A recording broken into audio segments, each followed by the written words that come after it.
Nah, langsung.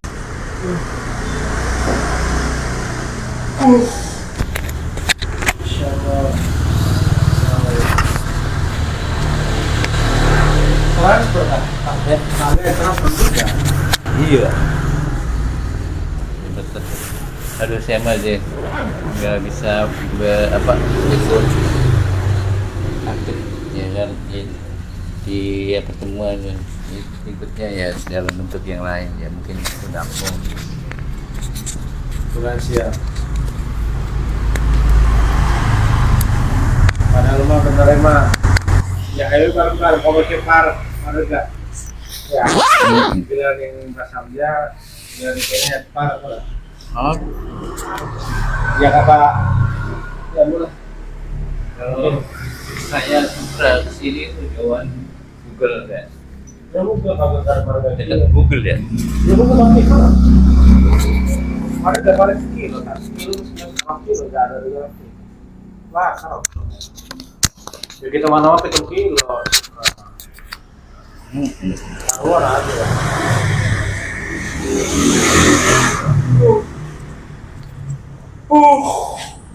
Wah, pegel pisan ya, ngantuk. Sherman. Ngantuk. Ya ada lah. Ham ya juga. Dalam itu tuh keren gua.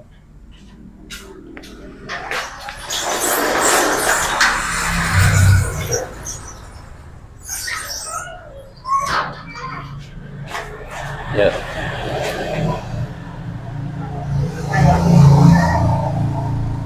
Assalamualaikum ya mas. Tanggal berapa mas?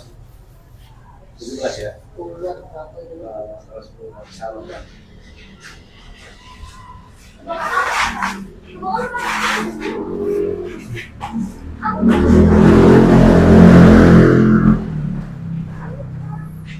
Emang dulu.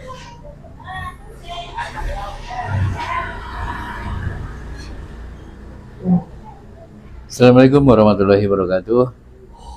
Sahabat Dakomang Indramayu dimanapun Anda berada, Insya Allah live Dokmong akan segera dimulai. Ya, kita masih menunggu ya.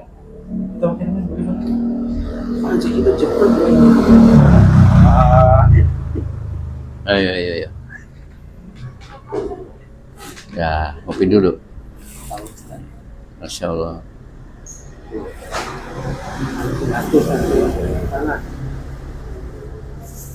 Panas deh. Lanjut Tan. Ya, sebagaimana yang di promo ya dalam Dakomang Indramayu, Insya Allah tema pada hari ini terkait dengan muamalah ya, perdagangan dan pertanian, di mana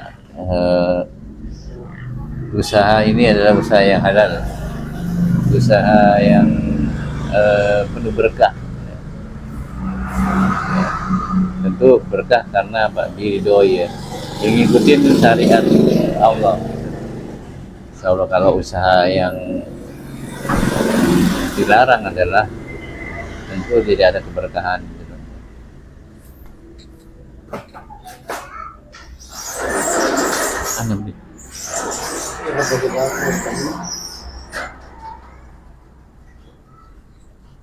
Baik, masih menunggu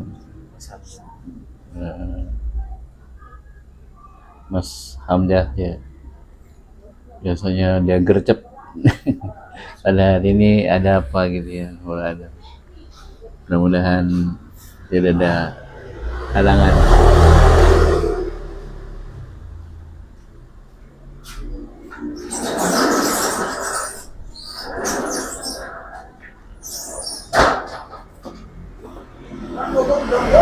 Miring ya? MC. Ya, ya. MC. Itu bukan dewek. Beli ya, kan mah pembukaan anu. Matahari dewek, dewek ke. Muratur dewek sekali lah. Imam sisa. Sesat. Adan sisat. Hujan sisat, koma sisat, gong sisat. Kan. Wah, ada lem mana beli? Lem Enggak ada.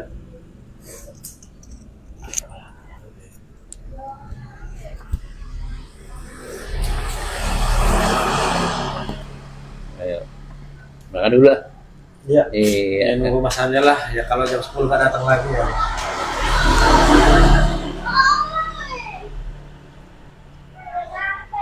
Ayo Mamat lagi gagal gua. Telepon nggak aktif. Ya nggak aktif nggak diangkat. Itu kan. Apa yang ini mau bawa? Udah kan. Ya, ya.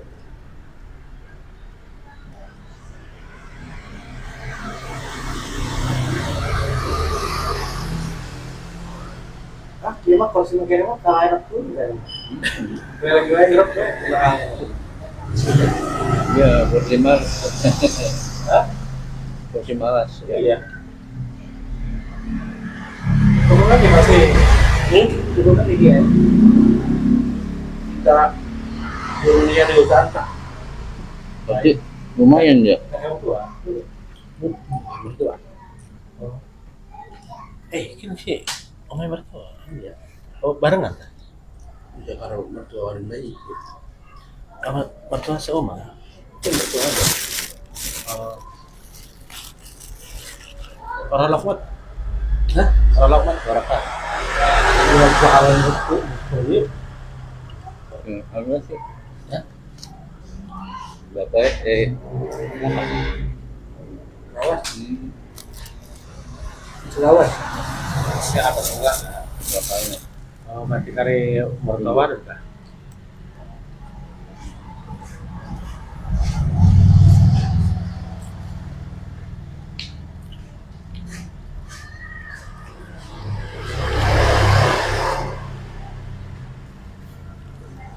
Itu dia airdrop. Kan. Airdrop lagi. Perayaan ya. Oh, sih. Oh, malam. Udah buka lagi. Bulan ini kayaknya.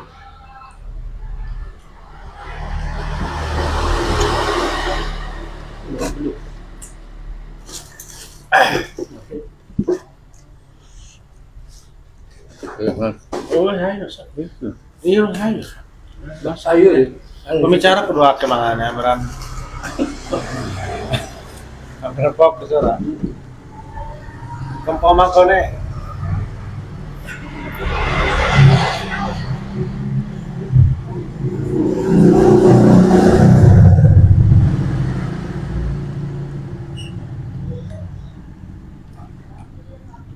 Kenapa?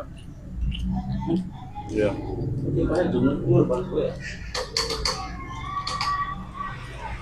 Berarti kan gimana sih patron loh ya pasti. Berarti boleh sini kanan kan? Oh, patron baru ya? Baru. Sekarang aja. Patron baru itu mah. Semarang pula anak SD kan depan SD. Iya. Lu kemas para tanggul berapa? Patron baru. Ini mungkin mana yang SD. Batasnya di batasnya ke. Selokan mana? Ya kayak nama iya kayak. Berarti patron baru mesti di arah desa. Ya Ya tekan Mekarsari, batas Mekarsari kan. ada yang masih belah tadi kan. Iya. Ada yang maju. Ini kan? Iya. Ada dua kan. Sekarang kan ada dua. Ada. Itu maju ke baru. Mungkin ini batasnya nanti. Itu ora bias. Soalnya laka Iya. anu kan misalnya kali Pemekaran sih. Soalnya kan desa Patro kan. mau memang. Lagi kita SMA ya. Pemekaran. Ya kayak Supra be. Jadi Supra Wetan, Supra Bogor ya Iya, Pak. orang desa Supra. Hah? Sekarang harus Supra. Oh makanya itu. Orang. Patro mau Kalau dari Supra. Supra. Oh, Enggak Supra. Terus bisa ya. Oh, Kode pose juga masih lagi 2007. kayak Supra. berarti Sing tuane suka ya. Gua suka anjatan berarti. Anjatan. Anjatan lu anjatan suka patrol. Kecamatan anjatan enggak tuh? Berarti Jadi anjatan suka. Di Marmaning patrol suka. Jadi paling ulam gitu patrol. Bung Sumaya. Tapi lebih maju malah. Ya kenang ini Ekonomi, pertigaan nih. Pertigaan mengarah dulu sih. Mengarah stasiun ramai. Iya. Toko-toko pada Uripora. Mitsubishi tutup. Mitsubishi tutup. Berapa Berapa? Segede lah. Itu. Kita urus hotel pamongane kan, pamongane Pak Haji Kacra, kita wow karena belanja. Sini ka molangan dia, di Haji Kacra. Haji Kacra dua showroom ya, kemas tutup pak, tutup. Nah, mana juga ada bengkelnya bagus ya kalau di belakang ya. Belakang bengkel kan. bagus, servis ringan itu. Ganti oli apa. Orang maksudnya berarti kurang. Ya itulah. Ya. Ini penjualannya tuh, jadi ada saya kan pernah jualan di situ ya. Jualan satu itu pada minta semua. Itu profesor sampai saya harus teman-temannya juga. Kan uang Jawa jalur calon. Iya minta. Ya kondisinya ya habis ya. Dia jual L300. Dia dapat berapa juta? Ya profesor minta. Apa kantor yang ngurusin minta. Terus teman-teman itunya juga minta hadir apa segala. Standar ya? Iya. Tapi yang lama yang 200. Yang lama yang 200. Iya. Jualan bagus. Ekonomi apa? Untuk mendukung apa sih? Ekonomi masyarakat. Kan konteknya enggak ada kan ya? SS-nya. Yang menghubungkan yang 200 ya. Iya. Nanti kan aspal legend kan, sing pengen. Libur Sekian batu minibus ya. Oh, keren banget. yang 300. Iya. Mau tutup ya berarti? Ya, minibus ya. Oh, udah kayak apa ya? Kalau wilayah ini Kayak R3 R3 kayak expander deh. Apa nih yang Sumatera mah L300 tuh yang road travel, cuman sing model penumpang kan. Iya. Mau Iya, penumpang. minibus ya. Cuma orang kami rata-rata tuh travel perjalanan jauh. Ada saya tuh ya dari sini tuh. Bisa. Ning Batu dan ning Sri Kandi di Bandung. Masih jalan sepeda ya? Iya, sana. Itu loh, jualannya ke sini. Yang toko apa tuh? Yang di Bogor, toko apa sih? Yang besi-besi dia. Oh, Gitu beli. Beli Pajero. bagian etalase ke etalase nggak? Iya. Pajero. Beli Pajero. Yang gua ya. Jauh lebih besi apa deh? Mending kalau ning Bandung lah. Oh, dewe ke jalan semen ya kan? Sih tadinya kan di sini Iya. sakit ya terus di perawatan di sini ada waktu dan nyales aja lah di sini. Gitu. Ya beres dulu punya prospek. Ya kadang-kadang prospeknya dianuin sama jadi udah datengin lagi semua itu orang jadi nggak kayak saya dulu jadi sales ya. Oke. Jadi kalau saya mah banyak sales tuh, tapi semuanya bergerak dan jam 10 tuh harus keluar aturannya, harus cari harus mendatangi konsumen atau nyari lah. Nah, nanti pulangnya harus laporan kemana aja kayak gitu. Jadi bebas gitu, pengen mau telepon dari kantor sampai orang miang-miang Kumbang. orang iya normal disiplin jam 10 keluar harus keluar ya ini kan punya masing-masing punya strategi ya. Ada sing khusus kalau perusahaan-perusahaan, ada sing ngaca, ada sing menghubungi makelar, makelar sing ganti, itu hasilnya lagi. Berarti manajemennya kalah karo Kolombia. Kolombia mah door to door malah. Bawa mobil dia. Kalau mobil turun di misalnya Batolor, ada nasabah di sini misalnya 5, udah nyebar tuh door to door. Kecil lebih dapat kan lebih ya. Hah? Iya kecil. Produksi ya. Iya. Cuma kan masuk manajemennya kan benar. Jadi pengawasannya, terus, kerjaannya jelas. Jadi dianterin dia. Dan ternyata ditunggu di sini itu misalnya pada liar, pada ngejar. Oh jam 4 pas asar, itu kumpulnya di mana gitu. Kita mah dulu mandiri ya, tahun 2000 tuh. Jadi si orang kita strategi itu hari Senin ke tukang mebel, hari Selasa tukang bodohan, hari Rabu ke apa? Iya maksudnya gini Pak, kok bisa showroom segitu gedenya hanya untuk berarti kan ada apa berarti? Ya kalau saya kan orang dagang, ya sebeli-beli tidak sesuai operasional sama pemasukan dari kan, ya kan?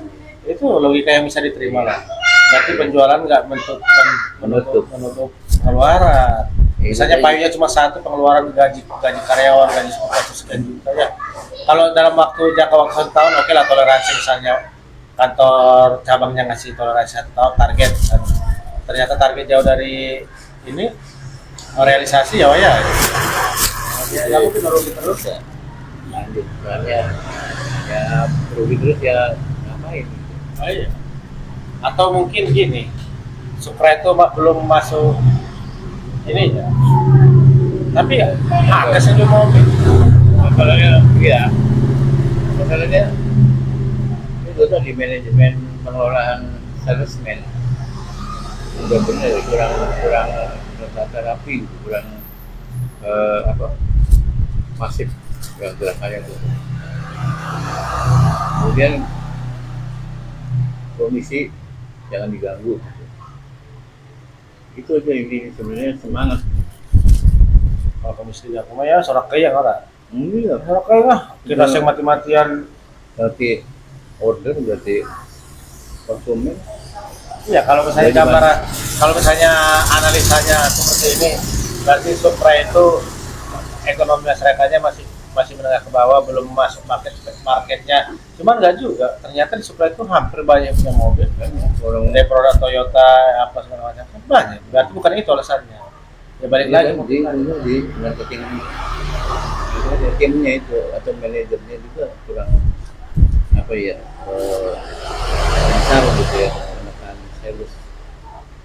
Nah, harusnya sales sudah semangat dikasih dulu gaji berapa gitu.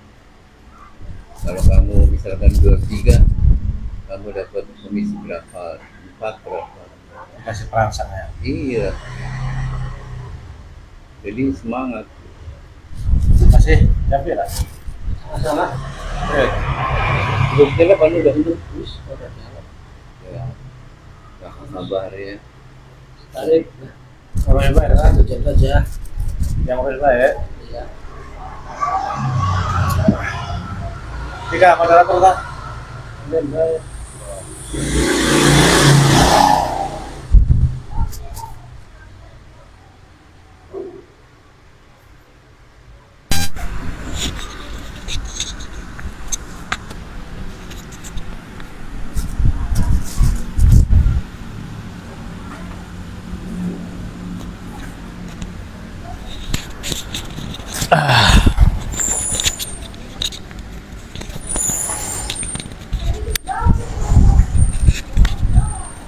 Baik, assalamualaikum warahmatullahi taala wabarakatuh.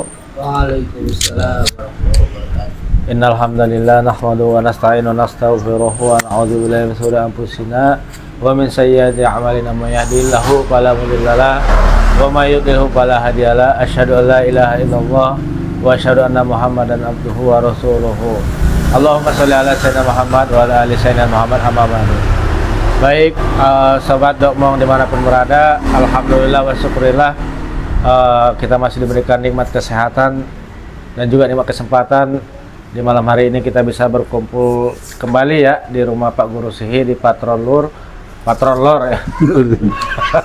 Ya Lur. Patrol Lor dalam rangka agenda kita yakni setiap Jumat malam ya, malam Sabtu tepatnya, agenda Dokmong, dodok bareng ngomong, yang jelasnya ngobrolnya pasti ngobrol yang bermutu, pasti ngobrolnya yang bermanfaat buat kita dan juga buat tempat. Kami persilakan. Baik, terima kasih Kang Herman.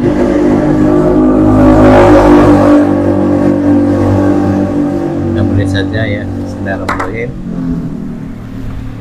Alhamdulillahirrahmanirrahim. Alhamdulillahirrahmanirrahim. Ya Rabbal alamin.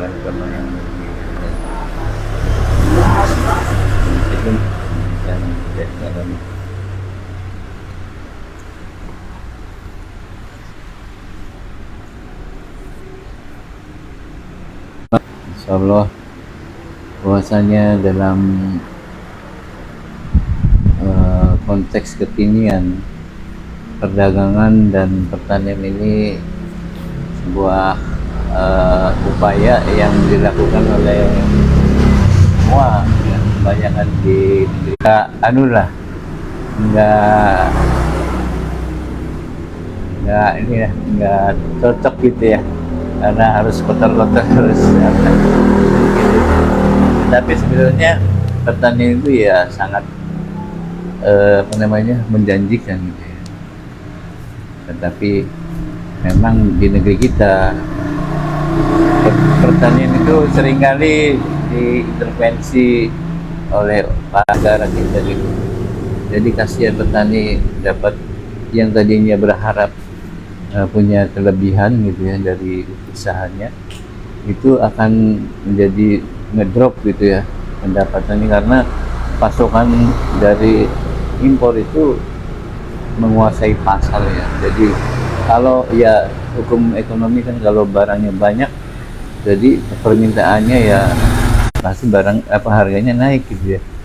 Ya karena mengambil keuntungan seperti itu, walaupun mereka importir itu dengan harga yang dipatok sekian, itu masih untung. Sementara kalau petani itu ya hitung-hitungannya, para petani ya artinya orang usaha kan ingin untung ya, tapi keuntungan itu akhirnya diambil sebagian oleh orang-orang yang mengambil kedekatan dengan para penguasa ya, para kebijakan, sehingga keuntungan petani itu diambil komoditi kayak pertanian, perkebunan itu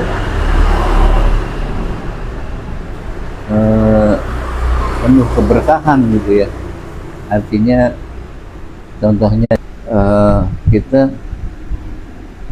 menanam itu tetap berpahala walaupun ada yang ngambil gitu ya. Jadi kalau kita lihat pada hari ini, kalau kita lihat petani, kadang-kadang kita lihat sakit stroke gitu ya, tinggal 4 ton karena misalkan burung gitu ya, banyak burung karena penyakit gitu ya.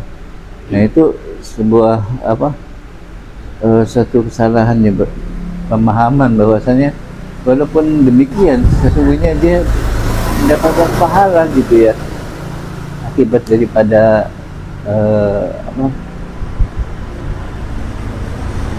kerugian yang disebabkan oleh itu, mendapatkan pahala sedekah ya. Kemudian terkait dengan pedagang ya, jadi berdagang itu disebut tanpa jual beli itu ya. Dalam Al-Quran itu halalullah bai'a wa harama riba. Jadi jual beli itu halal ya, boleh gitu ya, dagang boleh. Yang tidak boleh itu ya adalah riba ya. Riba itu merugikan orang gitu, si pemodal, si pemilik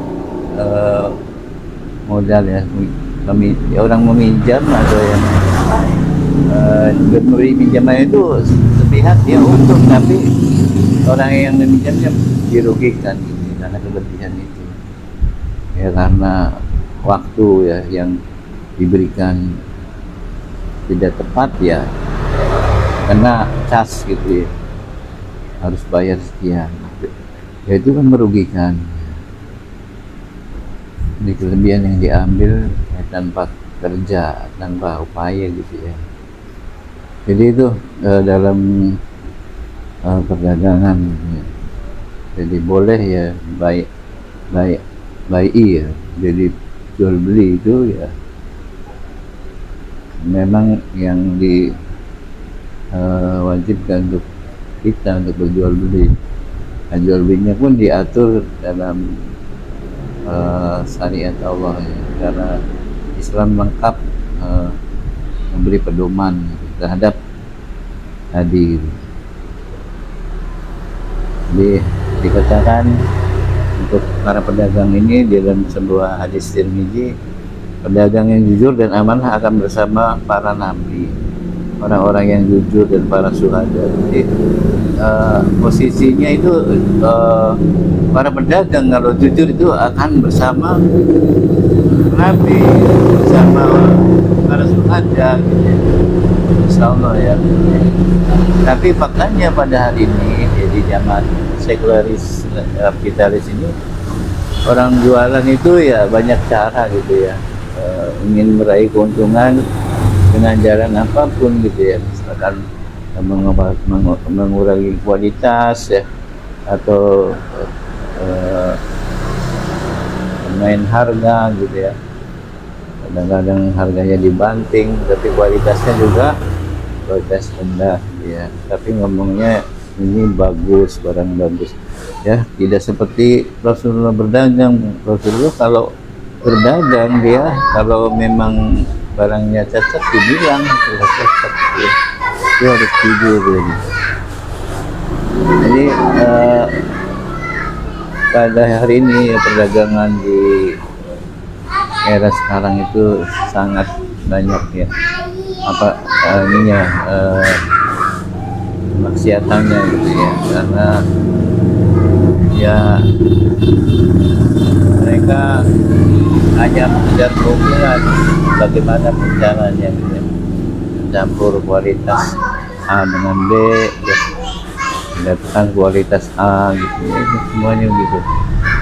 Atau apalah, kita kadang-kadang tertipu ya di online gitu ya. Bahkan ada yang cuman isinya apa itu, isinya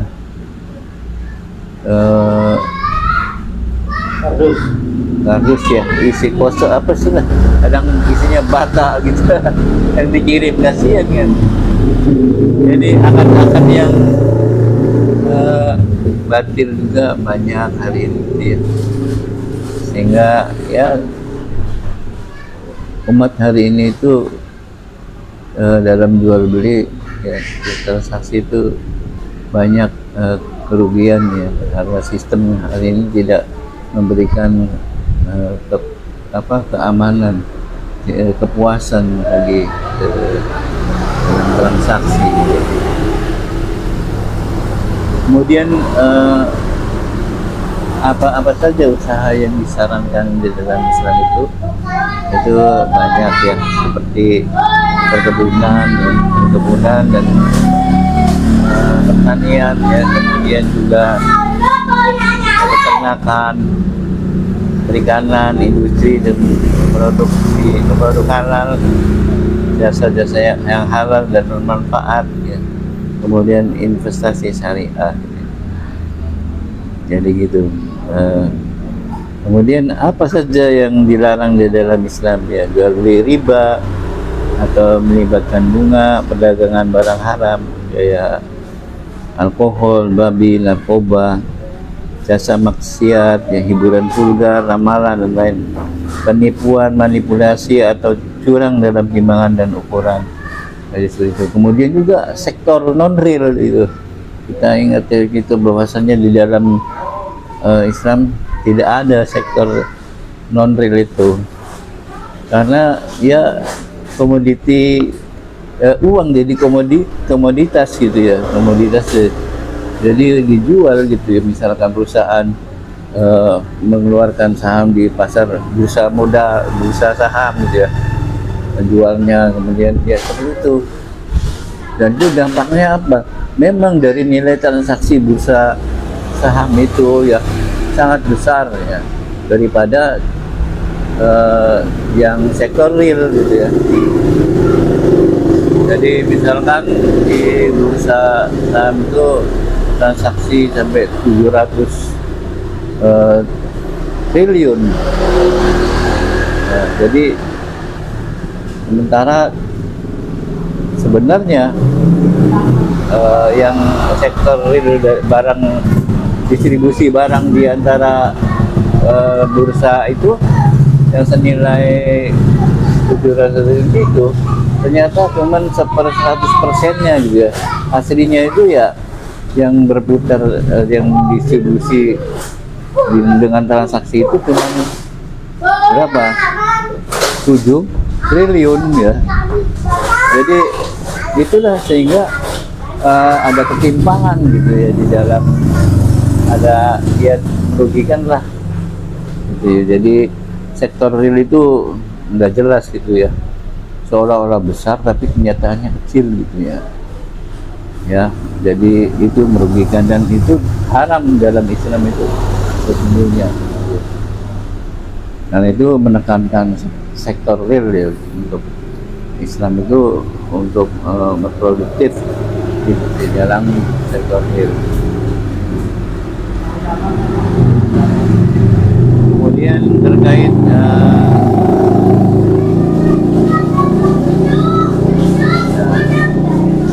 keberkahan ya, keberkahan di dalam kedua usaha tadi ya, artinya berdagang, kemudian dalam dunia pertanian kita lihat ya bahwasannya tren daripada hari ini gitu ya, di mana orang kaya di dunia yang visioner itu seperti Bill Gates, Mark Zuckerberg dan lain-lain ya, orang-orang kaya itu sekarang itu sedang berbondong-bondong untuk membeli lahan. Bahkan Bill Gates itu menguasai lahan di Amerika terbanyak gitu.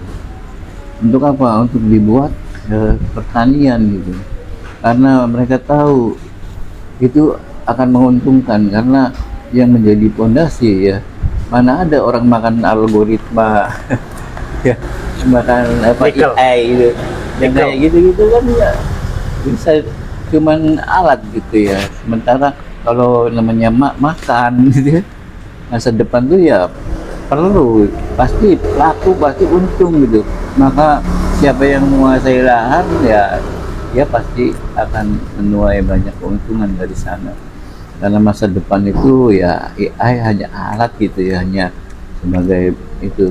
Tapi sekarang justru orang-orang sibuk mengejar artificial intelijen ya. Ya AI itu ya dikejar gitu, disibukkan dengan itu.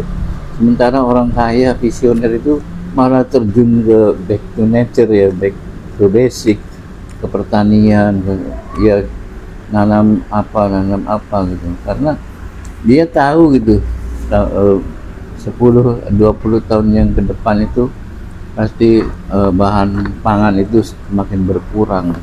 Maka siapa yang menguasai pangan itu ya, insya Allah dia akan terus jadi banyak untung, terus kaya dia jadi orang-orang itu, karena visi kedepannya itu lebih maju ya.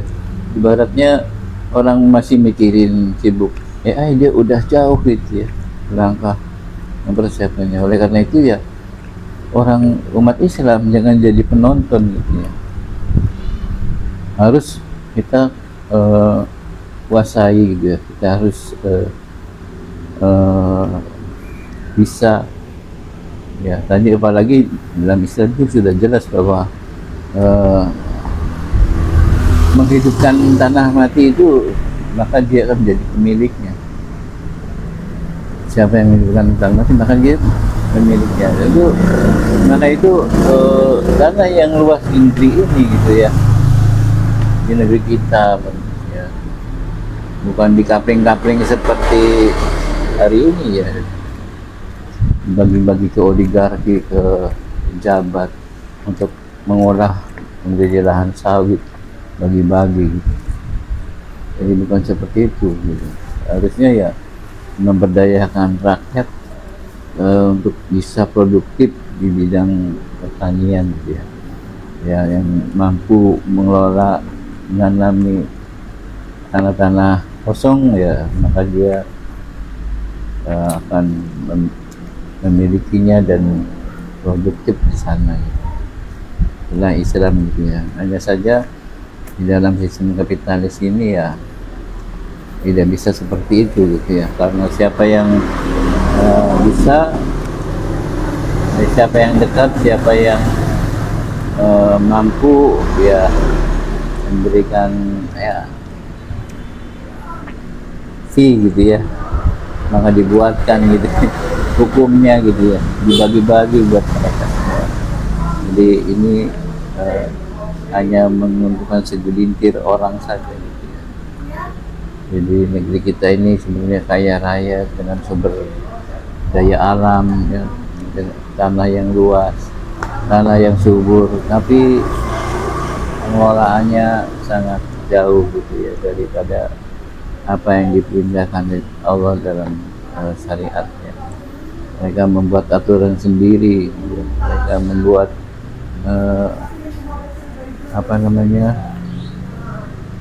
bagi-bagi lah ya, bagi-bagi ya bukan jabatan, termasuk bagi-bagi lahan juga gitu ya.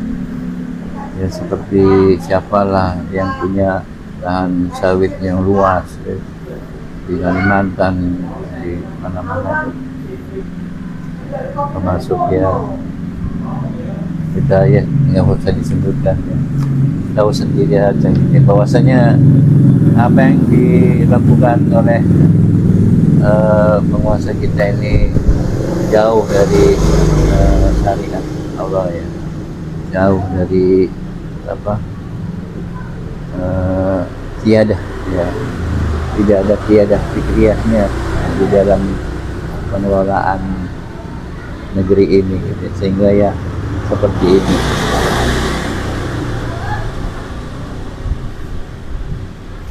Dan kadangkala ya bahwasanya ya tadi kalau kita lihat ketika diberi rezeki itu kemudian rezekinya berkurang, seperti petani tadi yang tadinya 7 ton cuma dapat 4 ton, dia itu gelisah gitu ya.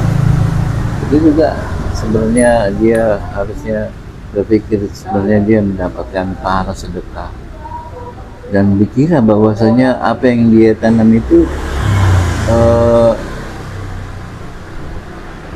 dari hasil upaya dia gitu ya, adalah Allah yang menumbuhkan, seperti di surat Al-Waqiah gitu ya. Surat Al-Waqiah, apakah kalian menumbuhkan tanaman itu atau kami yang menumbuhkan? Jadi janganlah sombong gitu ya ketika hasilnya sedikit kemudian dia komplain gitu bahwasanya saya capek-capek nanam gitu, kok diambil burung, ada yang nyuri gitu ya, ini gimana sampai, padahal dalam Al-Waqiah itu jelas dipertanyakan hasil dia apa ini. Nah ini jangan sombong, yang menumbuhkan itu walaupun nggak dikasih pupuk, kalau Allah hendaki ya numbuh gitu ya, seperti di Garut itu ya. Itu di Garut itu saya lihat pertaniannya ternyata kalau saya tanya nggak pakai macam-macam gitu, cuman ditandur terus dikasih urea sedikit gitu ya, terus dibiarin, terus dicabutin rumputnya, dipelihara sampai kemudian panen. Ya itu aja. Oh kita di Pantura, Masya Allah, itu obat namanya obat tuh obat tuh jor-joran gitu ya. Ya saking takutnya gitu ya, ada tikus dikasih pakai listrik gitu, semuanya dikelilingin dulu pakai supaya kesetrum gitu. Tahu-tahu ada yang kesetrum orang gitu. Ngidek kabel ya, meninggal lagi itu. Astagfirullah ya, orang lu saking ketakutannya gitu ya, tidak berserah diri kepada Allah saja gitu, karena Allah yang menyembuhkan kok gitu. Kenapa sampai mati-matian menjaga gitu? Ada tikus, ada kemudian ada dulu zaman saya jualan obat itu ada akodan namanya. Itu obat racun yang sangat berbahaya. Itu dicampur oli gitu. Itu efektif dan pas campur gitu ya, sampai takutnya gitu ya dengan tikus dikasih racun. Sementara racun akodan itu sama pemerintah itu sudah dilarang ya, nggak boleh beredar. Kemudian ya ada aja yang memproduksi secara gelap ya. Karena saya dulu juga iya sampai ya semua burung apa segala mati. Iya, jadi akhirnya ya predatornya nggak ada. Ya, dulu kan pakai burung hantu ya buat tikus ada gitu, ada ya ular mati. Ya itu jadi namanya eco farming. iya harus pakai eco farm, harus pakai seperti itu. Dulu itu waktu masih kecil tuh ya masih banyak karena iya ular. Sekarang mah ular nggak ada. Dulu memancing itu ngambil cari cacing di sawah tuh gampang ya. Gak tahu sekarang mau udah banyak obat begitu ya, ada misalkan obat apa warang, obat apa gitu ya, obat lembing gitu ya. Hampir semua toko apa yang toko obat ya petani itu ya diminati gitu obat-obat yang orang pengennya instan sih, semuanya ingin cepat gitu ditangani. Sampai ya untuk kalkulasi perhitungan biaya untuk sawah itu ya 1 hektar itu ya mungkin hampir habis berapa, 7 jutaan ya lebih, sekarang 10 untuk biaya itunya aja semua itu, mulai menggarap sampai panen gitu ya. Apalagi sekarang kan pakai apa tuh namanya, komben gitu ya. Ya tambah-tambah pekerja yang dulu ya buruh tani bekerja itu sekarang diganti mesin gitu ya. Dulu ada gerabag gitu ya. Gerabag juga fenomenal gitu. Dulu ya disengiti lah sama para buruh tani karena iya, karena ya buat dia tidak ada penghasilan. Jadi ya gitulah pemirsa semuanya, bahwa ekonomi di dalam sistem kapitalistis seperti itu ya. Kalau kita mengikuti syariat Allah tadi, berserah diri ya, ketika ditanya apakah kamu yang menumbuhkan ataukah aku yang menumbuhkan gitu ya, Allah yang menumbuhkan. Jadi ketika sebuah pertanyaan di surat Al-Waqiah 64 itu, 63-64 itu sejujurnya kalau paham itu kita akan tetap gitu ya usaha di pertanian itu. Kita apapun itu Allah yang menentukan, yang menentukan ya, bersyukur dengan apa yang Allah sampaikan ini. Jadi jangan takut gitu ya. Jangan seperti hari ini orang penuh dengan was-wasan gitu ya, takut gagal, takut ya begitulah. Sehingga yang untung siapa? Ya toko obat, pertanian tadi gitu ya.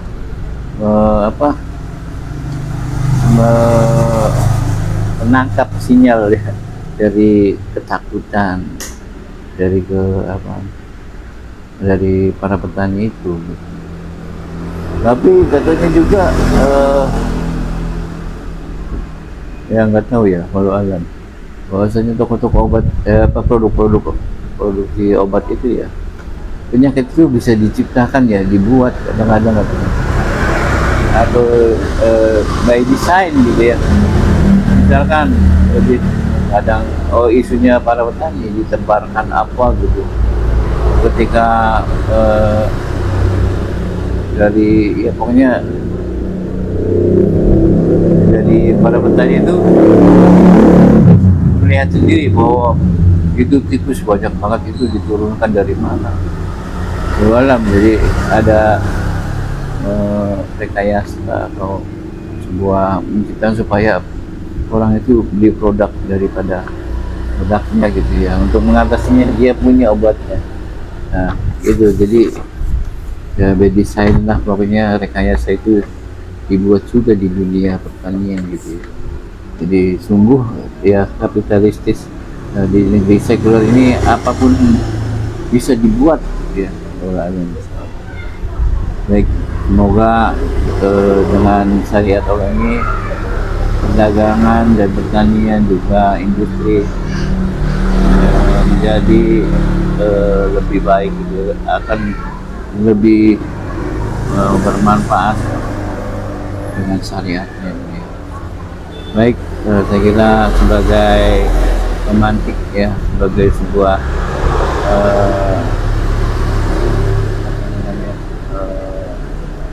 ilustrasi untuk kemudian bisa dikembangkan dalam bentuk pertanyaan. Baik, itu saja saya kira yang bisa disampaikan pada malam ini. Kita nanti dilanjutkan dengan sharing. Baik, terima kasih. Wassalamualaikum warahmatullahi wabarakatuh. Waalaikumsalam. Baik, pemirsa Dokmong yang dirahmati Allah, itu tadi ya pemantik yang sudah panjang lebar lah ya dibawakan oleh Abah Anggo sampai detail bagaimana kemudian sistem itu yang justru melemahkan petani-petani kita ya dengan kebijakan-kebijakan impornya gitu ya, sampai tadi bagaimana kemudian perdagangan dalam pandangan Islam gitu ya. Masya Allah, sudah luar biasa sekali. Bahkan disinggung juga tadi bagaimana orang-orang yang memiliki visioner itu justru melirik gitu ya, melirik pertanian itu sendiri, karena sadar dengan populasi manusia yang sebegini banyaknya di dunia pasti membutuhkan bahan pangan yang besar juga gitu. Ya nggak mungkin dong pengusaha nikel makannya sama nikel gitu ya. Ya, meskipun Raja Ampat hampir habis gitu kan ya. Ya Mulyono juga pasti makannya makan beras gitu. Terus disinggung juga tadi. Terus disinggung juga tadi bagaimana kemudian perbandingannya di selatan Jawa, daerah Garut, ada tadi cerita Pak Teguh itu. Mereka itu ikhtiar saja. Adapun kemudian tidak terlalu banyak macam-macamnya kayak di kita sampai 10-15 kali semprotan itu. Kalau di kita itu semprot itu. Nah, yang mirisnya lagi yang pakai racun seperti racun akodan, bahkan ekosistem juga rusak ya, banyak yang mati gitu, termasuk ya hewan-hewan yang sifatnya memang dia perusak, cuma kan ekosistem itu memang harus ada predatornya gitu, justru predatornya juga ikut mati gitu. Yang mirisnya lagi, begitu pertanian itu dihantam sama obat-obat kimia, dimakan sama kita gitu. Banyak penyakit ya. Makanya sunatullahnya berjalan kan. Sunatullah itu berjalan di saat sumber pangan itu dihantam sama obat-obat kimia yang kita nggak tahu efek samping 5, 10, 20 tahun ke depan, mirisnya lagi dimakan sama kita. Makanya itu tadi. Ya baik, sobat Dokmong yang dirahmati Allah, itu tadi pemantik ya dari Abah Anggo. Masya Allah udah panjang lebar lah ya, sudah membuka cakrawala kita gitu. Baik, agar lebih menghangatkan suasana malam ini, mangga kanggo Bapak Guru Sihi barangkali ingin menambahkan atau memberikan pertanyaan, waktu dan tempat dipersilakan.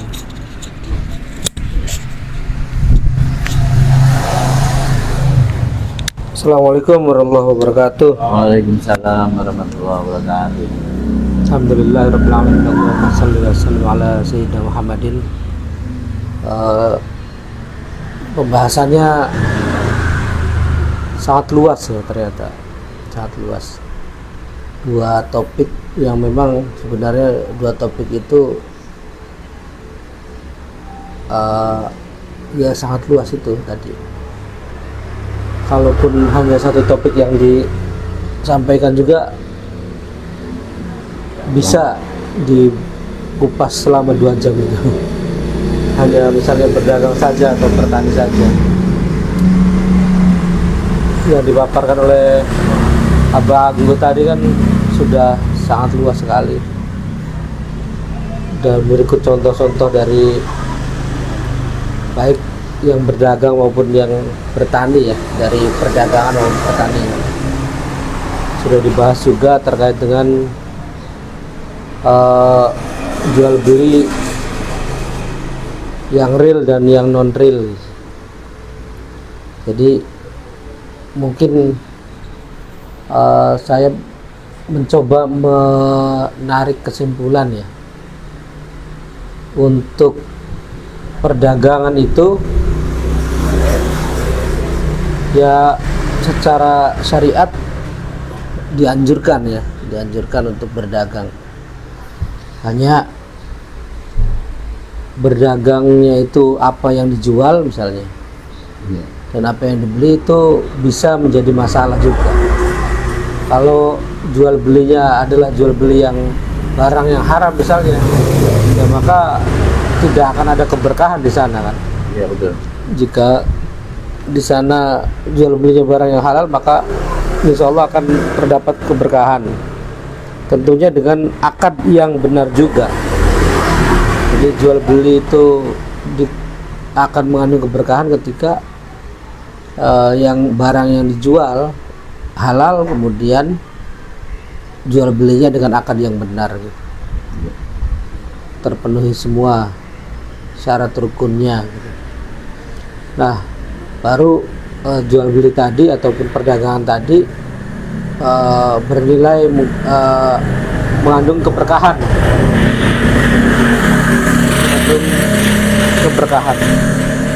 Nah, hanya saja fakta yang sekarang kan jual beli itu tidak hanya dua jenis ya, yaitu jual beli barang atau jual beli jasa gitu. Harusnya kan jual beli hanya dua itu kan, barang dan jasa. Dan inilah yang dimaksud dengan ekonomi real ataupun jual beli yang real. Jual beli yang real itu kalau jual barang atau jual jasa itulah yang real. Tapi di era kapitalisme sekarang ini, di ekonomi ribawi sekarang ini, ya jual beli itu ada jual beli yang ketiga atau jenis kedua lah misalnya, yaitu yang non real tadi. Selain barang dan jasa yang termasuk dalam yang real, ada juga jual beli mata uang. Mata uang diperjualbelikan. Itu salah satu contoh yang non real. Jadi kalau UDC itu mengibaratkan ekonomi itu dikatakan sehat jika transaksi itu mengalir dengan baik gitu. Nah, dengan baik itu ketika apa? Ketika tadi yang dijual adalah atau yang diperjualbelikan ataupun yang transaksinya adalah transaksi barang dan jasa tadi. Nah, tetapi ketika muncul misalnya salah satu transaksi non real seperti jual beli mata uang, maka ini akan terjadi penggelembungan di salah satu titik. Tidak pernah masuk ke arena perdagangan atau jual beli yang real. Nah, itu penggelembungan seperti itu nanti kalau lama-lama besar nanti meledak dan muncullah yang dinamakan dengan krisis ekonomi. Nah, penggelembungan tadi salah satu sebabnya ya tadi jual beli mata uang atau falas ya, valuta asing. Kalau orang-orang sekarang biasanya menggunakan aplikasinya itu namanya forex. Aplikasinya, salah satu aplikasi forex. Forex itu ya jual beli mata uang. Jual beli, yang dijual beli mata uang kan itu, yang dijual belikan itu mata uangnya mata uang tertentu. Kalau nggak salah dolar Amerika dengan yen itu termasuk dua yang diperjualbelikan. Jadi misalnya gini, katakanlah perbandingannya dengan ini mah secara sederhana saja ya. Perbandingannya dengan rupiah misalnya. Rupiah dan dolar Amerika. 16.000. Nah, rupiah dan dolar Amerika itu hari ini bisa jadi 16.000 pas misalnya. Jual. Minggu Oh, depan beli. Iya misalnya ya jualnya lah jual 16.000. Nah, minggu depan itu Berubah. bisa jadi 16.500 gitu. Apalagi kalau ada gejolak Nah, politik. ya kalau ada gejolak politik atau perang misalnya ya itu bisa menimbulkan fluktuasi naik turunnya itu bisa lebih drastis. Nah, kalau misalnya hari ini dijual 16.000 kemudian minggu depan sudah berbeda, selisih misalnya 1.000 saja, misalnya 17.000 17.000, maka 1.000 itu yang $1 1.000 itu $1 yang punya margin 1.000 tadi ya, misalnya 17.000 minggu depannya, sekarang 16.000, minggu depan 17.000, maka itu sudah bisa menjadi keuntungan atau kerugian gitu. Keuntungan atau kerugian. Jadi ketika diperkirakan minggu depan akan naik misalnya, minggu depan akan naik karena misalnya minggu depan ada pemilu misalnya misalnya itu. Kemudian nah kita itu beli itu salah satu transaksinya ya, salah satu transaksi itu kita beli sekarang misalnya, beli dolar misalnya $100, kita nyimpen uang $100 di ini ya, di secara online gitu. Kalau kita nyimpen uang 100 atau $1.000 misalnya, yang kaya kan, yang punya banyak uang, $1.000 itu berarti 16 juta ya. Ya 16.000 misalnya, 16.000 kali 1.000 kan 16 juta kan. Nyimpan uang $1.000 di online. Nah, minggu depan baru bisa dicairkan itu. Misalnya kita sudah transaksi mau beli $1.000 kan, kemudian hanya bisa dicairkan itu minggu depannya. Nah nanti minggu depannya itu ya sudah untung 1 juta kalau misalnya naik 1.000 kan, untung 1 juta. Tidak kerja apa-apa, tidak menjual barang, tidak menjual jasa, Hanya ada waktu. nah hanya menunggu waktu minggu depannya misalnya, itu bisa untung bisa rugi. Itu sebenarnya. Jadi Kalau misalnya jatuh rupiahnya kemudian dolarnya naik, ya untung kan, bisa jadi seperti itu. Nah kemarin juga yang Elon Musk manfaatkan juga waktu itu tuh, waktu kasus pembatasan ini cukai Amerika tuh. Ya, jadi barang masuk di Amerika kan harus ada dinaikkan apa namanya, pajaknya lah. Iya. Pajaknya dinaikkan dengan tinggi. Nah itu yang salah satu yang untung itu Elon Musk gitu. Salah satu yang untung itu Elon Musk. Jadi hanya memainkan itu saja ya bisa berpengaruh kan, bisa berpengaruh terhadap keuntungan bagi orang, terutama orang yang mempunyai uang yang sangat banyak gitu. Mereka ya masang gitu kayak judi gitu, seperti itu. Ya judi masang tapi sudah tahu ininya gejolak politik yang akan terjadi ya. Itu ya. Misalnya si apa namanya Trump ini akan menaikkan tarif apa sih namanya itu? Dia masuk Ya, tarif dari perdagangan. ya, tarif barang masuk Impor, yang iya. barang masuk ke Amerika, resep lokal ya, resep lokal tarif gitu. Resep tarif gitu.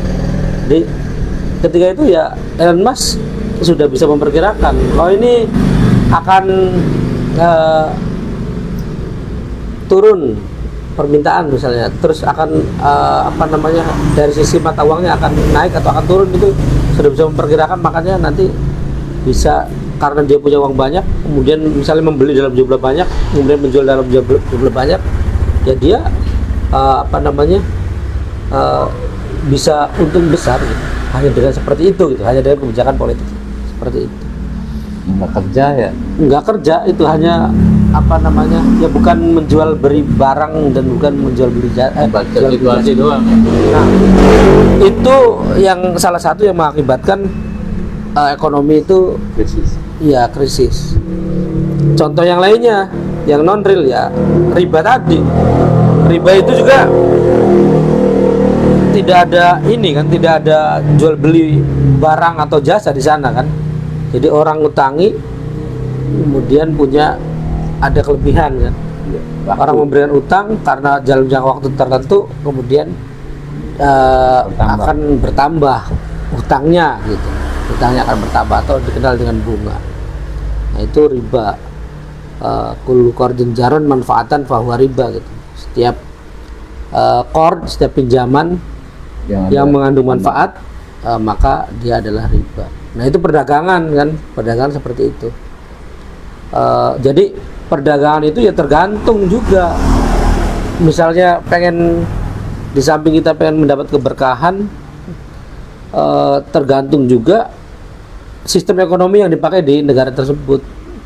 Kalau ekonomi yang dipakai di negara tersebutnya memaksa orang untuk melakukan hal-hal riba dan seterusnya, ya maka tetap tidak akan sehat ekonomi itu. Ataupun keberkahannya ya mungkin hanya berupa pahala saja, tapi keberkahan secara material itu mungkin tidak terlalu banyak dapat keuntungannya. Tapi kalau misalnya menggunakan sistem Islam yang bermain hanya di sektor real saja, itu pasti keberkahannya akan berlebih gitu. Jadi apalagi sistem Islam itu menjamin bahwa setiap warga negara baik Islam maupun kafir, Islam maupun Kristen atau Hindu, Buddha dan seterusnya, itu dijamin untuk terpenuhi kebutuhan pokok pribadinya, kebutuhan pokok individunya, itu sandang, pangan, dan papan. Juga dijamin juga kebutuhan pokok masyarakatnya, yaitu pendidikan, kesehatan, dan keamanan. Apalagi ada jaminan itu kan, maka itu adalah Islam sebagai rahmatan lil alamin itu ya di sana muncul. Jadi kalau sekarang berdagang tidak terlalu banyak untungnya, mungkin sedikit tapi berkah mungkin. Nah kalau di dalam sistem Islam itu ya bisa banyak dan berkah juga gitu, bisa banyak dan berkah, apalagi disyukuri gitu kan, bertambah bahagialah hidup kita gitu kan. Jadi itu berdagang seperti itu kan. Tingkat stresnya di sistem sekuler kapitalistik itu ya tinggi, sangat tinggi. Ya? Karena sangat tinggi. Di masa Islam itu ya paling basic need-nya itu sudah terpenuhi gitu ya. Iya. Jadi enggak stres gitu. Iya. Kalau Iya. hari ini stres. Iya, karena di dalam sistem Islam itu hampir dikatakan kita mencari kerja itu untuk kaya gitu, untuk Iya. bisa kaya. Kalau sekarang sudah kerja dari pagi sampai malam gitu, Iya. sampai lembur, sampai hari Sabtu, hari Ahadnya juga masuk lagi. Ya, Tapi nggak pernah kaya. iya, untuk mencukupi kebutuhan hidup diri pribadi dan keluarga ya Pas-pasan aja lah. pas-pasan mungkin ya gitu. Iya. Udah waktu habis. Udah waktu memang habis. dikondisikan ya. Dakwah ditinggalkan gitu Kalau kan. mereka- Ngaji ditinggalkan. Para pemilik perusahaannya ya bangun tidur rekeningnya bertambah. Iya. Enak banget. Ya. Operatornya, Kita- pegawainya iya, peras keringat diperas gitu. keringat habis. Dari Tapi pagi sampai segitu-gitu sore aja. hasilnya UMR. UMR untuk individu. Dia Iya. punya keluarga, punya istri, punya anak-anak. Jadi hitung. Jadi istrinya juga suruh kerja lagi nanti berarti. Ya, Istrinya akhirnya suruh kerja istrinya lagi, kerja. peras keringat lagi. Kemudian anaknya yang terlantar kan. Anak-anak yang terlantar tanpa didikan dari orang tua. Iya. Itu gambaran Jadi- yang ada sekarang. barangkali itu silakan Mas moderator. Baik, sobat Dokmong yang dirahmati Allah itu tadi. Baik, sobat Dokmong yang dirahmati Allah itu tadi pemaparan ya, pemaparan dari, atau lebih tepatnya menambahkan lah ya, menambahkan dari pemateri tadi pertama, bagaimana kemudian dijelaskan secara detail oleh Guru Sihi ekonomi seperti apa sih gitu, perdagangan seperti apa sih yang kemudian yang akan membawa keberkahan gitu kan. Ya tentunya perdagangan yang memang sesuai dengan syariat itu kan, artinya jauh dari riba gitu, jauh dari judi seperti disinggung tadi, bagaimana kemudian ekonomi yang harusnya berputar itu terjadi distribusi gitu kan. Iya, justru itu intinya. Nah, distribusi itu harus berjalan gitu di tengah-tengah mas. Jadi duit yang begitu banyak itu jangan menumpuk di beberapa gelintir orang saja, apalagi sampai dia mengalihkan duitnya ini bukan untuk ekonomi real, tapi justru melakukan investasi yang tambah lagi tadi apa, saham, pala, bursa efek gitu ya. Jadi eman-eman artinya ya nggak berputar itu duit. Spekulan sangat ya, emang iming-imingannya luar biasa lah gitu ya, iming-imingannya pasti menjanjikan. Dan ekonomi seperti ini, ekonomi non real yang justru kemudian banyak madorotnya. Kenapa banyak madorotnya? Coba kita secara sederhana aja ya, seandainya konglomerat di Indonesia ini mengalihkan duitnya kepada ekonomi real seperti membuka lapangan pekerjaan ya, yang kemudian akan menyerap banyak tenaga kerja, di mana tenaga kerja itu akan memenuhi kebutuhan hajat keluarganya, yang otomatis kan berputar. Ini justru dialihkan ke duit yang banyak tadi dialihkan untuk membeli saham-saham atau berspekulasi dengan valuta tadi ya, valuta asing itu kan jual beli. Dan Islam mengoreksi ini nggak boleh gitu. Ekonomi itu harus real. Ekonomi itu harus real. Harus ada distribusi harta di tengah-tengah masyarakat agar kemudian terjadi yang namanya terjadi yang namanya simbiosis mutualisme itu sendiri gitu. Karena kalau misalnya sistemnya seperti itu, yang kaya akan semakin kaya, yang banyak duit akan semakin banyak duit, tetapi yang susah ya tetap dalam relnya susah gitu. Jadi luar biasa sobat Dokmong Fillah yang dijelaskan tadi oleh sama Guru Sihi, menyoroti ekonomi real dan non real, bagaimana distribusi itu harus berjalan gitu kan, tidak boleh hanya disegelintir orang gitu. Bahkan termasuk tadi di pertanian juga sudah dibahas, masya Allah. Baik, Ikhwan Fillah, itu tadi dari tanggapan dari Pak Sihi. Barangkali ingin menambahkan lagi pemateri pertama, mangga, waktu dan tempat.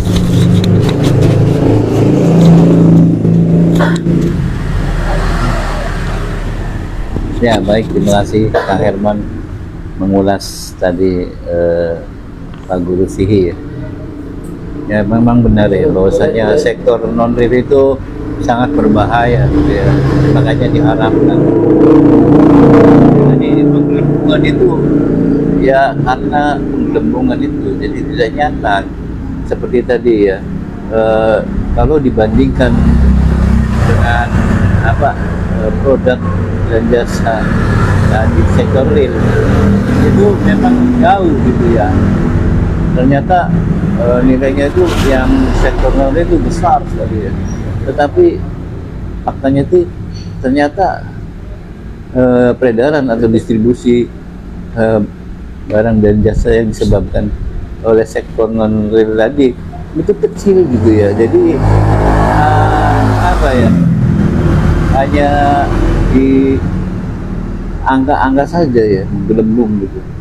Tapi faktanya peredaran atau perputaran distribusi produk atau dan jasa yang dijualnya itu kecil. Jadi itu sangat berbahaya ya, ketimpangan atau tadi akhirnya jadi merusak ya, hingga krisis gitu ya. Karena nggak nyata gitu, itu kemana duit tiba-tiba jadi gede itu Padahal ya saham dijual sana, jual sini, jual sana sini. Pas ada apa isu politik klasis tuh jatuh rugi gitu ya. Tadinya di atas punya rugi. Jadi itu sangat riskan gitu, berisiko kayak orang berjudi gitu ya.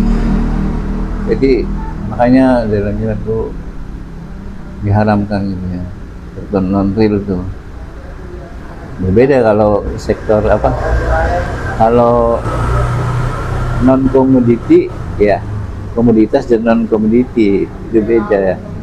Dengan non real tadi sektor non real. Kalau non komoditi itu ya seperti jasa manajemen atau konsultasi, itu produk ya, termasuk ke dalam jasa ya, itu non komoditas.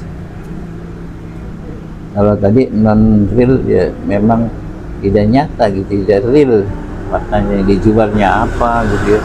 Yang dijual tuh kertas aja ya, sana sini saham ini, produknya nggak tahu di mana gitu ya. Ya baik, itu saja mungkin yang bisa saya sampaikan. Silahkan, mungkin ada 1 jam ya. Silahkan. Baik, Iwan Billah yang dirahmati Allah, itu tadi ya.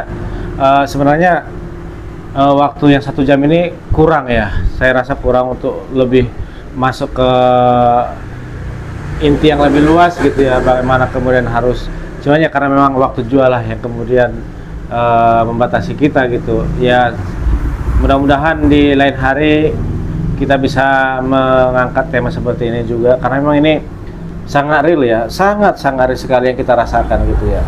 Bagaimana kemudian kertas-kertas selembar hanya dihargai Rp200, Rp300 dengan dalih mereka mengatakan saham, langsung masyarakat menyerbu gitu. Percaya gitu ya. Padahal harusnya masyarakat yang punya duit banyak ini harusnya digelontorkan ke ekonomi real gitu. Contoh seperti ini sederhananya saja.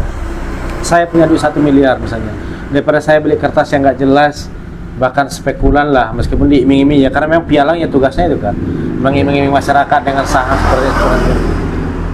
Kalau memang kita mau mencari keberkahan dari Allah Subhanahu Wa Taala, duit yang segitu banyaknya, misalnya 1 miliar, katakan 1 miliar, bagaimana caranya supaya semua menikmati, masyarakat ikut terserap tenaganya, ikut terserap jasanya, kemudian perputaran itu ada di tengah-tengah masyarakat, otomatis kan hidup. Bagaimana kompor di rumah itu hidup, nyala. Karena apa? Misalnya di patrol ada 5.000 kakak yang nganggur gitu ya. 5.000 kakak dengan duit 1 miliar itu kira-kira bisa nyerap berapa kakak misalnya? Taruhlah bisa nyerap 2.000 kakak misalnya. Untuk bekerja sebagai apa ya? Sebagai apa aja? Contoh, misalnya produksi apa? Kalau misalnya dia komoditas. Kalau misalnya dia ke pertanian apa gitu. Kalau misalnya perdagangan apa yang bisa merekrut yang 2.000 ini untuk bisa kompor di dapurnya nyala gitu, di rumah tangganya nyala. Apa gitu kira-kira. Sebenarnya sederhana. Artinya asal mau aja ya. Asal mau diniatkan karena Allah gitu ya. Artinya misalnya dia berjudi dengan membeli saham-saham itulah, karena iming-imingnya kan luar biasa, nggak takut rugi, nggak takut begini, nggak ribet, nggak apa. Iya, cuma kita cari kalau dari kacamata Islam itu justru kalau kita tidak bisa memberikan makan kepada tetangga, kepada saudara, berilah pancingnya, berilah paculnya. Artinya apa? Beri dia usaha, beri dia pekerjaan agar bisa anak istrinya makan di rumah. Kalau misalnya nggak sanggup memberikan berasnya, ya beri pancingnya agar terjadi kemanfaatan di tengah-tengah umat itu. Produktif ya. Iya, luar biasa kalau misalnya kita menjadikan Islam itu sebagai tolak ukur, kacamata dari semua persoalan-persoalan. Insya Allah Islam itu adalah problem solver ya. Pemecah masalah itu ya harus kembali ke Islam itu lagi gitu. Sebagai contoh tadi seperti ekonomi ribawi misalkan ya. Ekonomi riba itu kan setiap hari dijelaskan bahwasanya bank Fulan meraup keuntungan dalam akhir tahun sekian puluh triliun, naik di atasnya sekian triliun. Pertanyaannya, keuntungan yang segitu besar siapa yang menikmati? Yang menikmati tentu hanya pemegang saham yang ada di, kalau dia bentuknya persero ya, hanya pemegang saham itu saja. Masyarakat apa dampaknya? Tidak lain tidak bukan masyarakat yang justru keringat masyarakat lah yang diambil. Contoh seperti pinjaman yang digulirkan dengan bunga bervariatif gitu ya. Yang bayar bunga itu siapa? Masyarakat. ya masyarakat ini ibarat sapi perah lah Sapi gitu. perah. Iya. Jadi nggak real itu, non real, justru sangat ditentang oleh Islam. Makanya Jolim ya. jolim. Makanya kalau kacamata Islam itu luar biasa. Contoh di patrol ini ada berapa ribu kakak? Contoh di patrol ada 5.000 kakak misal. 5.000 kakak ini berapa persen orang yang agnia? Contoh pengusaha besarnya. Masuk nggak zakatnya setiap akhir tahun? Seandainya dalam Islam itu ditarik, harus. Bahkan sahabat Abu Bakar radhiyallahu anhu itu pernah mengatakan, aku tidak akan pernah memisahkan sholat dan zakat. Artinya apa? Ya karena zakat itu termasuk rukun, ya kan? Zakat itu kan rukun dalam Islam. Nggak mungkin sholat itu dipisahkan dari zakat gitu. Bahkan pada masa sahabat Abu Bakar itu yang menolak untuk membayar zakat itu dihukumi sebagai kufur, kafir kan, dan diperangi kan, karena memang itu harus dikeluarkan zakat. Jadi kalau misalnya tadi di patrol ada 5.000 kakak yang agnianya berapa ratus atau berapa ribu, itu zakat dipaksa ditarik, ya dipaksa. Emang kalau negara itu menjadikannya institusi itu sebagai Islam itu harus, nggak bisa nggak. Kalau misalnya nisabnya udah cukup, paksa keluarin zakat. Satu, ini perintah Allah sebagai bukti Anda beriman. Yang kedua, ini kewajiban kamu sebagai manusia agar bermanfaat kepada sesama. Karena zakat itu kan jelas mustahiknya siapa. Jadi kalau misalnya zakat itu ditarik, ya peribahasannya lah, ya kayak bansos manin lah, kebagian beras, kebagian doke, ora. Ya karena manajemennya ada. Ya terbagi dari siapa? Dari agnia-agnia ini yang wajib zakat ini gitu. Ya ini panjang sekali pembahasannya nih. Kalau sampai ke topik itu, bagaimana tadi UDC juga ngejelasin bagaimana ekonomi. Kalau saya nggak salah itu bubble gum lah ya, permen karet, gelembung karet itu seperti itu. Dalam ekonomi kapitalis memang begitu. Ya kurang lebih seperti itu ya. Baik, Iwan Pillah yang dirahmati Allah, saya rasa itu saja dari tema malam ini yang dipaparkan. Kepada pemateri, Manggas, closing statementnya, Mangga. Ini makan. Tutup baik. Ya, tutup aja. Ya, baik. Iwan Pillah yang dirahmati Allah, alhamdulillah ya, acara Dokmong sudah sampai ada acara puncaknya. Yakni semoga acara ini membawa manfaat kepada kita, membuka cakrawala kita, menambah keimanan kita, dan menambah motivasi kita untuk senantiasa taat tunduk kepada syariat yang Allah bawa. Di mana tadi syariat ini akan kemudian membawa keberkahan, mau dalam pertaniannya, mau dalam perdagangannya. Amin. Baik, Alhamdulillah, kita tutup dengan kifaratul masjid. Subhanallahumma wa bihamdika, asyhadu an la ilaha illa anta, astaghfiruka wa atubu ilaik. Wassalamualaikum warahmatullahi wabarakatuh. Waalaikumsalam.